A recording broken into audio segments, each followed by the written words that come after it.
What is up, everybody? Turboverse TV here today, and we have another update to the whole FIFA 22 situation, and now we're concerning the PC market of the game. So apparently, the PC market, who's going to get FIFA 22, is going to get the last gen version of the game. So that means they're going to get the PS4 and Xbox One version of the game. They're not going to get the PS5 or the Xbox Series X equivalent. So I don't know what's going on at EA. It's like first they screw up with the whole $100 paywall for next generation upgrades for this new game, and now they're giving PC the last gen version. It's like really, it's like, and it's just like so much negative publicity about this game before the game even releases, which is just insane. So a lot of people are not happy about this news. I can understand if you have a high-end PC and you, like I said, you love to play these games, you're not gonna play them at the best settings because EA wants to chip that version for whatever reason. So let's read the comments because people are not happy about it. The next gen upgrade for last gen owners is also like my $100 Ultimate Edition, so they're essentially charging $40 for the next gen upgrade. EA's handling of this is absolutely awful and possibly the worst example of cross gen upgrades so far. And then there's this efforty with the PC version, which is strange because they were super generous with the upgrade options for Jedi Fallen Order. It can be argued that perhaps a different section of the Department of EA was responsible for that, but at the end of the day, they are still the publisher. It's because FIFA player would pay anyways and for everything. EA knows they can milk FIFA fans like there is no tomorrow. Many FIFA players play FIFA exclusively, so spending $100 on a video game a year isn't such a bad deal for them. I mean, I would be pissed if I would be a FIFA player, but most of them don't give a s. 100 players per year is the entry fee. That means spends hundreds, if not thousands, of additional dollars on in-game content to the point that the entry fee feels negligible. I would say that the average FIFA player doesn't spend more than the entry cost. There are whales, but they definitely are not part of the majority of players. They have Stockholm Syndrome by now. EA is not worried they will leave anytime soon. EA has exclusive licensing, so there's nowhere else to go if you want to play as your favorite team, and EA knows it. There's really no competition for other like soccer or football games. I thought it was a different company, but I guess it was only EA. So you do kind of have a monopoly right now. There's no competition. FIFA probably milks EA more than Disney does as well. Sports fans in general. FIFA is like The Sims. A lot of FIFA players almost exclusively will play it and nothing else, and will happily purchase whatever they need in order to be competitive. I'd be shocked if the average FIFA player purchased more than 3 games a year. Let's see. As a tennis fan, I wish we had tennis games being pumped out with the quality of FIFA. We just get one S game every few years, with like 1 out of 100 for the players, and only good tennis game is made by one guy and has graphics that look like 2003. Let's see. A decent number of FIFA players exclusively play FIFA. They'll buy a console each generation and only buy one game per year, FIFA. They aren't fans of video games, they're football fans, nothing wrong with that. That's why they happily play for a game that just has the new kids with updated squads. I mean, if you only play like one game a year, I guess that makes sense. If you only play one game, that's the only game you play. I guess that makes sense. But if we play a variety of games, this is kind of still a crappy practice. I don't know. The worst thing about FIFA 2 is that the new one releases each year with minimal changes, cost $60, and nothing carries over. There's a whole generation of kids growing up that think this way about games. Happy capitalism.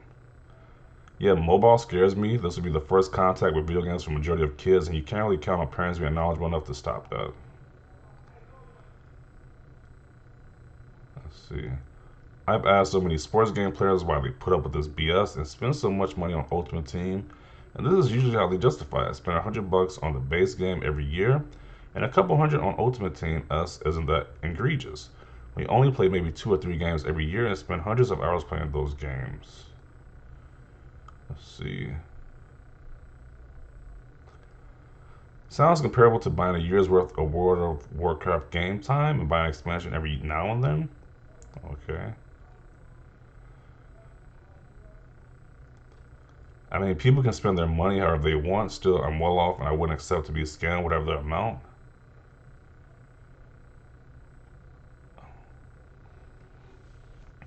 And so people are not happy about this, rightfully so. It's kind of like they're charging you for next gen versions on consoles, and they are once again locking the PC player base behind the last gen versions. FIFA players are pay pigs. Last year it was free. I guess they feel like it's been more than enough time for those who've upgraded already.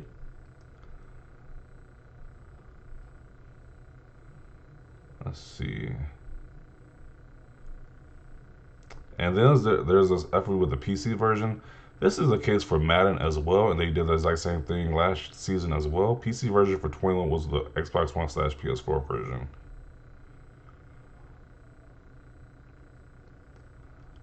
Let's see.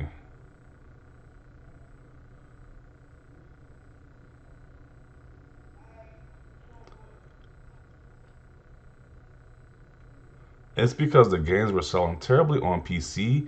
EA used to have tons of sports series, but they discontinued a number of them because they were selling well, because they weren't selling well, and discontinued the PC versions of NHL and Madden. Maybe that's the reason why you don't get too many PC versions of these games because they don't sell well on PC. That's what he's saying. So maybe there's some truth to that. Sure, sales on PC are fairly low, but it's also less effort now to make a PC version than ever before. To be honest, why does EA need to respect their audience if they don't respect themselves? They keep buying FIFA. I mean, where else do you expect FIFA fans to go? I'm not into sports games, but imagine if your favorite genre or type of game was held hostage by a company like this. That is why you shouldn't have a monopoly on game genres because you literally have no other place to go. Not buying FIFA for many of the fans literally means quitting gaming. While I do think that buying these games every year is a scam. I don't know why we can't discuss or at least acknowledge things from the perspective of the fans. Sometimes he has a monopoly on professional sports games.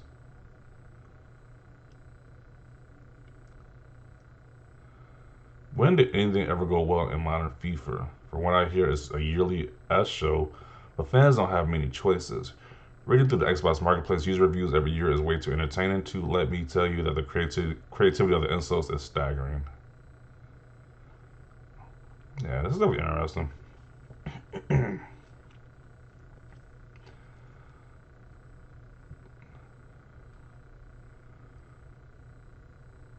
At least they can choose to play Pro Evo. Being a hockey fan sucks because it's the game EA cares the least about, and there's no other option. Okay.